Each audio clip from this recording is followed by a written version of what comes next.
नमस्कार। तो जी पहले सेशन के खेल के बाद भारत की हालत काफ़ी ख़राब दिख रही है। भारत ने सुबह-सुबह टॉस जीता, जसप्रीत बुमराह कप्तान ने और बल्लेबाज़ी का फ़ैसला किया जो मुझे थोड़ा अजीब लगा, लेकिन ठीक है, अब आपको चौथी बल्लेबाज़ी नहीं करनी थी आखिर में, इसलिए आपने पहले बल्लेबाज़ी ली, ठीक है, कोई दिक्कत वाली बात नहीं है। लेकिन जो दिक्कत वाली बात है, वो ये है कि यशस्वी जायसवाल अपना खाता नहीं खोल पाए। आते ही थोड़ी देर में आउट हो गए, थोड़ी देर टिके थे लेकिन फिर आउट हो गए एक एक्सपेंसिव ड्राइव खेलने के कोशिश में। उसके बाद केएल राहुल हमने देखा बहुत सॉलिड दिख रहे थे और गलत डिसीजन था जी, बिल्कुल गलत डिसीजन था। क्लियरली दिख रहा था कि अगर ऐसा एज लगता है, उसी वक्त स्पाइक आना चाहिए और हल्का सा स्पाइक आता है इतने हल्के एज पे। इतना बड़ा स्पाइक था और स्पाइक अगर आप देखें उस वक्त था जब उनका बैट पैड से टकरा रहा है। तो वो बैट पैड की आवाज थी जिसके कारण स्पाइक था, लेकिन अंपायर ने पता नहीं, जब तक आपके पास कंक्लूसिव एविडेंस नहीं होता आप नहीं ओवरटर्न कर सकते ऑन फील्ड अंपायर के डिसीजन को। तो किस हिसाब से ये ओवरटर्न हो गया मुझे नहीं पता। मैं नहीं कह रहा कि यहाँ पे कोई रेसिज्म या कुछ है, लेकिन लगता है क्योंकि ये भारत है। ऑस्ट्रेलिया के साथ तो ऐसा होता है हमें बहुत कम दिखता है। खैर वो हो गया।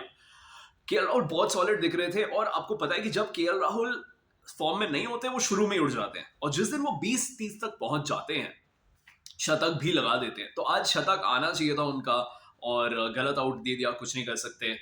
देवदत्त पाडिक्कल डेब्यू किया, बहुत वक्त लिया, खाता ही नहीं खोल रहे थे। मुझे लग रहा था यार ये खाता तो खोल ले।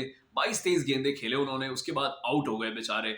लेकिन ठीक दिख रहे थे। तो आई थिंक थोड़ा अगर रन बनाने का इंटेंट दिखाएंगे अगली पारी से, ठीक है।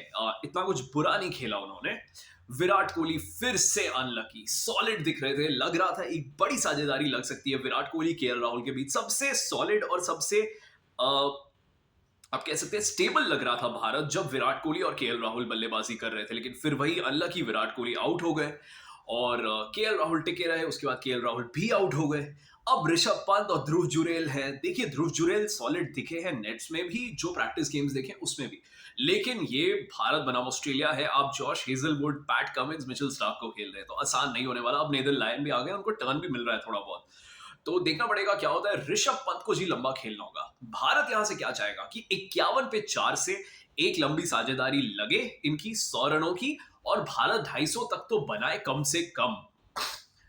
ऑस्ट्रेलिया क्या चाहेगा? ऑस्ट्रेलिया चाहेगा कि अगले सेशन में वो आए, 6 के 6 विकेटें उड़ा दे और भारत को 100-120 तक ऑल आउट करे। उसके बाद वो अपनी बल्लेबाजी पे फोकस करे। आज के आखिरी सेशन में तो शायद रोक रोक के खेले, कल से मारना चालू करे। ये ऑस्ट्रेलिया चाहेगा। अब होगा क्या हमें नहीं पता।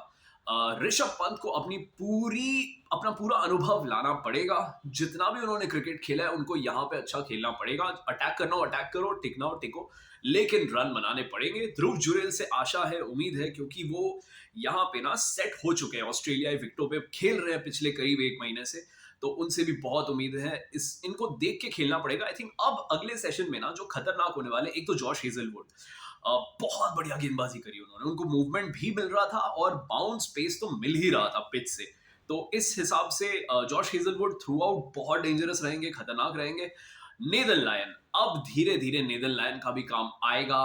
तो देखना पड़ेगा कि किस प्रकार से ध्रुव जुरेल और ऋषभ पंत इनको हैंडल करते हैं। अगर ठीक से हैंडल कर पाए, साझेदारी लगेगी और भारत कोई स्कोर ठीक ठाक तक पहुंचने की उम्मीद रख सकता है इस सेशन के अंत तक। लेकिन अगर एक और विकेट आपका गिरा, बहुत मुश्किल होने वाला है जी।